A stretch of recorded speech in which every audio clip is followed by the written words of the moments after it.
Hello everyone, welcome back to my channel Rajnandini blog চ্যানেলে তোমাদের সকলকে জানাচ্ছি অনেক অনেক স্বাগত আর অনেক অনেক ভালোবাসা। তো ছুটির দিন আর সকাল সকাল 2 কাপ লিকার চা নিয়ে হাজির হয়ে গেছি। আর শনিবার আর রবিবার দুদিন আমার স্কুল ছুটি থাকে। আর এখানে মেয়েকে তোমার একটা ডিমের অমলেট করে দিয়েছি আর রুটি দিয়েছি আর কি। আর তারপরে দুপুরবেলা রান্নাবান্না যা করেছি সেটা তোমাদের সঙ্গে শেয়ার করিনি, তো একটু ব্যস্ত ছিলাম। সেই কারণে কিছু কিছু সময় থাকে যেগুলো ইচ্ছা থাকলেও উপায় থাকে না কোনো কোনো কাজ দেখানোর। আর এখানে দেখো সবার খাওয়া দাওয়া হয়ে গেছে আর আমি এখানে খেতে বসেছি। আর যেখানে বাঁধাকপি, এটা হলো বাসি বাঁধাকপি, তো খুব ভালো হয়েছিল, মেয়েও খেয়েছে। ওকে খুব একটা বাসি জিনিস দিই না, শাশুড়ি মা আর মেয়েকে। আর আমি এখানে ডিমে তোমার ডাল পোড়া করে নিয়েছিলাম, ডাল ছিল আগের দিনের। আর এখানে তোমার লঙ্কা দিয়ে, শুকনো লঙ্কা দিয়ে আমি আলু সেদ্ধটা মেখে নিয়েছিলাম, আর তার সঙ্গে শুক্তো ছিল। আর তারপর একদম চলে এসেছি বিকেলবেলা। আজকে না মুড়ি মাখাটা কিন্তু তোমাদের দাদাভাই করেছে, বেশ লঙ্কা পেঁয়াজ সমস্ত কিছু দিয়ে মেখেছে। মেখে এই একটু বিট নুন ছড়িয়ে দিল। আমি অবশ্য নুনটা একদমই খাই না, আমার নুন মানে জিভের মধ্যে আমার নুনের কোষটাই নেই। আমি নুন ছাড়া তরকারি এত ভালোবাসি খেতে, মিষ্টি মিষ্টি লাগে। এই জন্য অনেক সময় রান্না করতে গেলে না তরকারিতে নুন কম হয়ে যায়। তোমাদের দাদাভাই বলে এত নুন কম কি করে খাও, আর ও ভীষণ লবণটা খায় আর কি। আর এখানে আমাকে দিয়ে যাওয়ার পর নিয়ে গেল আর ঘরে টিভি দেখতে দেখাবো। খেলনা আমি কি দেখাবো, বালি থেকে খেলতে পারবো না, আমার দেখে মনে হচ্ছে বালি সেটা। যাই হোক, এগুলো কি রং নাকি এটা দিয়ে বানিয়ে একটা ফুল তোমাকে দিয়ে যাবে। তোর মারটা খেলনা বানাবি, ফুল বানাবি, স্নেক বানাবি। এটা বেশ সুন্দর হয়েছে, শাখাটাও সুন্দর, তার শাখাটা ভালো হয়েছে ডিজাইনটা। আমার মাও বলছিল যে একটা শাখা পড়তে যাবে, তো দোকানটা তাপস বললো কি বেশি দাম নেয়নি লোকটা, ওরা তো বিক্রি করতো জানে, তবে ফ্রেশ শাখা। হ্যাঁ বললো বেশি দাম নেয়নি, তোমার একটু তো লাভ লাগবে। বললো 700 টাকা করে হয়তো ওনাদের কেনা। আমার খুব পছন্দ হয়েছে শাখাটা, আর শাখাটা ভার আছে। তো আমার যার অনেক দিনের ইচ্ছা ছিল এটা মোটা শাখা পড়বে আর কি। তো আমি এর আগে একটা মোটা শাখা বাঁধিয়েছিলাম, তো ওকে বলেছে, ও বাঁধিয়েছিল সোনার পলা মোটা আর আমি বাঁধিয়েছি সোনার শাখা। তো আমারও ইচ্ছা ছিল একটা পলা বাঁধানোর, তো পরে করব আর কি। আর এখানে দেখো শুক্তোটা কিন্তু একটু গরম করছি।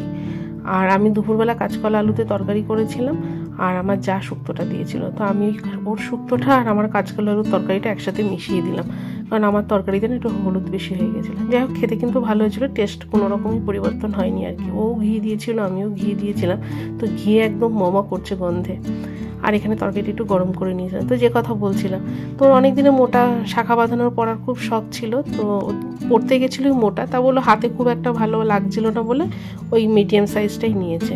আর অনেক দিনের ওর ইচ্ছা ছিল, আর আমারও অনেক দিনের ইচ্ছা তোমার একটা মোটা পলা করার। তো যাই হোক, পরে ওটা করব।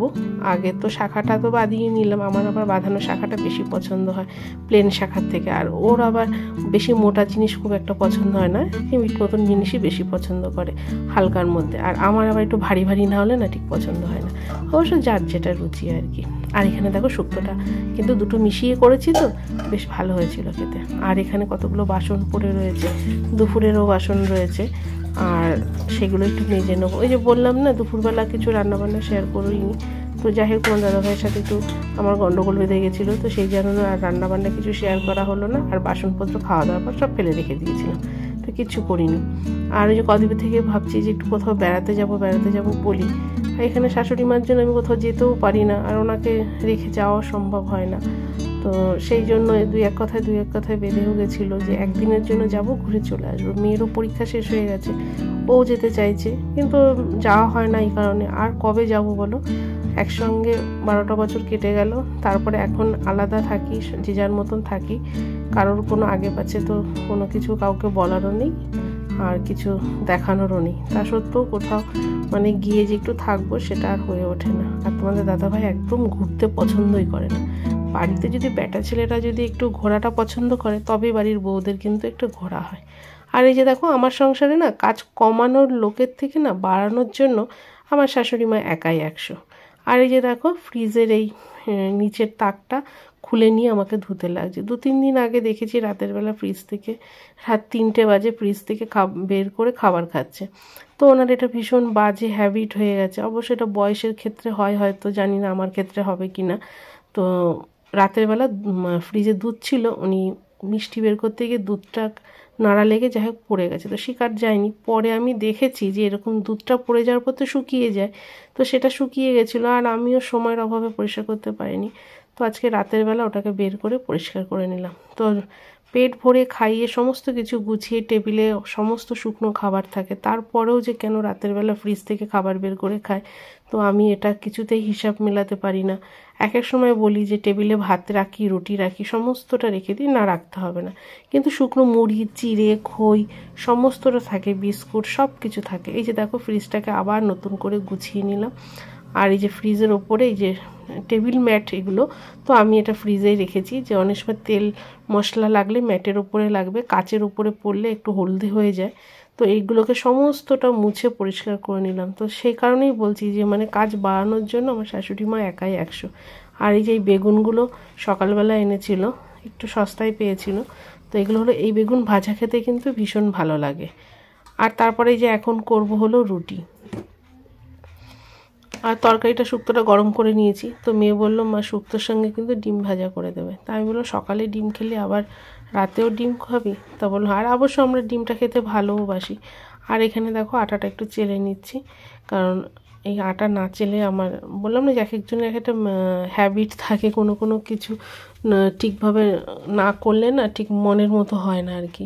যাই হোক আটা চালার পর কিন্তু কিছু বেরোবে না, তা সত্ত্বেও আটাটা একটু চেলে নেওয়া আর কি। আর রাতে রুটি, 2 দিন ধরে রুটি করছি, 3 বেলা ভাত খেতে একদমই ভালো লাগে না। আর মেয়েও তাই বলছে মা রুটিটাই খাবো আর কি, আর শুক্তো দিয়ে রুটি খেতে চেয়েছে। আর শুক্তোর মধ্যে দিকে কাঁচকলা দিলে খাবে না, এবার কুমড়ো দিলে খাবে না, কত প্যাক না, 4 জন মানুষ, তার এক একজনের এক এক রকমের বাহানা করতে করতেই আমার দিন মানে একদম শেষ হয়ে যায়। আর এখানে দেখো আটাটাকে ভালো করে মেখে নিলাম। আর এদিকে ভাবছি তোমাদের দাদাভাই যদি আসে তো খুব ভালো উপকার হবে। আবার এদিকে আবার যদি এখন আবার ক্যামেরার সামনে একদমই আসতে চায় না, রুটি ভাজা করলে আবার রেগে যায়, বলে অনেকে নাকি একজন বন্ধু নাকি ওর দেখেছে আমার ভিডিও, বলে কি রে বাড়ি গিয়ে রুটি ভাজিস এই করিস, তো সেই কারণে এখন ক্যামেরা করতে গেলে ভীষণই রেগে যায়।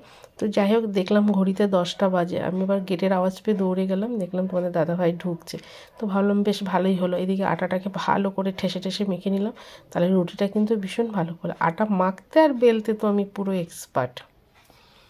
তো এখানে দেখো আটাটা সুন্দর মাখা হয়ে গেল, আর লেচি করে ফেলবো। আর ও ঢুকে পড়েছে, তো ও ঢোকার পরে আমি এবার ক্যামেরাটা বন্ধ করে দেবো, কারণ দেখলে রেগে যাবে। তো যাই হোক তোমরা তো জানো রুটিটা ভীষণ ভালো ভাজে তোমাদের দাদাভাই। আর এখানে গরম গরম রুটি, তার সঙ্গে শুক্তো, আর এদিকে একটু ডিম ভাজাও করে নেবো। আর এই যে আমার হাতে না আংটিগুলো থাকলে না রুটি বেলতে ভীষণ অসুবিধা হয়। তো আমাকে অনেকে বলে যে তুমি এতগুলো হাতে আংটি পরে কি করে কাজ করো, তো আমি সবসময় আংটি পরেই কাজ করি, বাসন মাজা থেকে শুরু করে কাচা ধোয়া সমস্তটাই করি, কোনো অসুবিধা হয় না, শুধুমাত্র একমাত্র অসুবিধা হয় রুটি বেলতে। তো সেই কারণে দেখো আমি আংটিটা খুলে অন্য আঙুলে দিলাম, তো এখানে এই আঙুলটায় দিলে তোমার হলো অতটা অসুবিধা হয় না আর কি। আর এখানে রুটিগুলো আমার সুন্দর বেলা হয়ে গেল, আর তোমাদের দাদাভাই এদিকে ভাজছে, তো ওটা আর তোমাদের দেখানো হয়নি।